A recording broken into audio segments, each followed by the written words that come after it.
Guðfinna, borinn og barnfæddur Keflvíkingur hefur lítið búið á svæðinu en ja, þú ert allan búin að vera mjög lengi í burtu en hvernig horfir þú á þessa möguleika?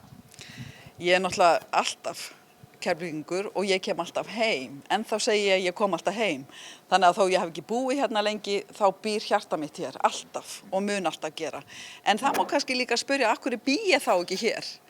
Og ég get alveg svarað því þannig að ég vil sjá meira af menningu, meira af tækifærum og svo framvegis og ég hugsaði með mér, ekki möguleiki á því að það geti bara orðið.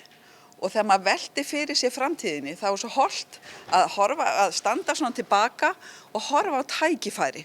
Og það hverju samfélagi hollt að skoða áratugina fram á við, ekki að vera í fortíðarhyggjunni eins mikið, heldur horfa fram á veginn og spurja hvað þurfum við að gera svo börnin okkar, barnabörnin og framtíðin verði hér þannig að fólk kýs að búa hér.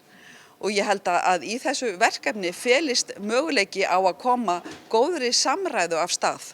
Og við hópurinn erum bara áhuga fólk og við lítum þannig á að til að hafa alvöru umræðu þurfum að hafa greiningargögn. Og þar kemur Keilir inn í eins og við erum að ræða í dag, setjum bara gögnin á borðið.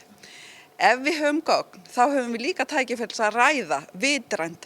Og eins og kom fram áðan, það ekki bara spurningin að við höfum tilfinningar gagnvart svæðinu, ég hef tilfinningar gagnvart Suðurnesjum öllum og ég rétt að uppgötva Suðurnesin upp á nýtt sem heild. Þetta alveg dásamlegt land, landgæðin frábær, tækifærin frábær og ef að verður að sameiningu í lokin sem maður veit ekkert að þá auðvitað tækifæri miklu stærri og merkari til þess að ná saman svona slagkrafti í þjónustu, í skólakerfinu, í samgöngunum, í öllu því sem gerir lífið betra, eykur framleiðnina og svo framvegis. Þannig að ég sé bara alveg ofboðslega mikið af tækifærum. En eftir að vera komið greiningagögn, þá líka rosalega spennandi að ýta af stað umræðu þau gögn. Ekki bara í okkar litla hópi, heldur opna þessa umræðu.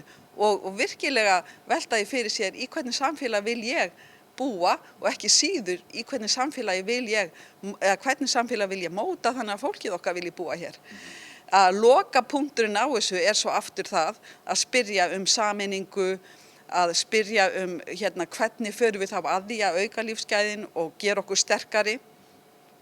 Og það þá bara seinni tíma spurning.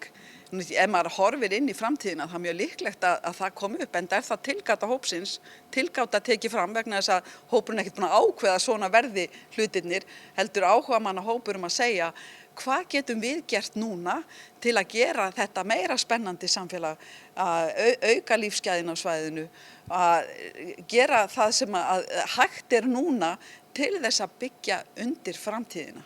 Og ég horfi bara mikið þannig á þetta, að við séum að horfa til lengri framtíðar og það hverju samfélagi hollt. Þegar sameiningarumræðan var hér sem hæst og sameiningin varð 1994 þegar Reykjanesbær varð að veruleika, þá voru mjög mikla tilfinningar í spilinu meðal íbúa á svæðinu.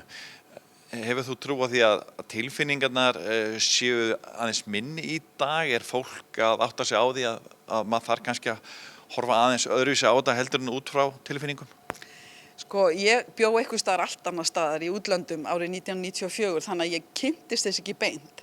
En ég get vitnað ennþá aftar í afa minn sem ég alveg elskaði og dýrkaði sem var svo mikill Keflvíkingur að hann hefði snúið sér við í gröfinni 94 þegar að þetta var allt saman. En svo þegar tímans tönn, eða þar að segja, þegar maður upplifir þessa reynslu af sameiningunni, þá held ég bara taki undir með öllum öðrum og segjum vá, hvað hefði nú gerst ef við hefðum ekki gert þetta spor? Þannig að ég verð að segja, ég sé svona þetta bara úr fjarlægðinni og ef ég á að reyna að meta einhverja tilfinningar, þá já, tilfinningar eru alltaf málið. Viðhorfið alltaf málið. En ef við komum með gögnin með okkur, þá verður viðhorfið líka að mótast af þessum gögnum og þess vegna byrjum við umræðuna á gögnum en ekki tilfinningum.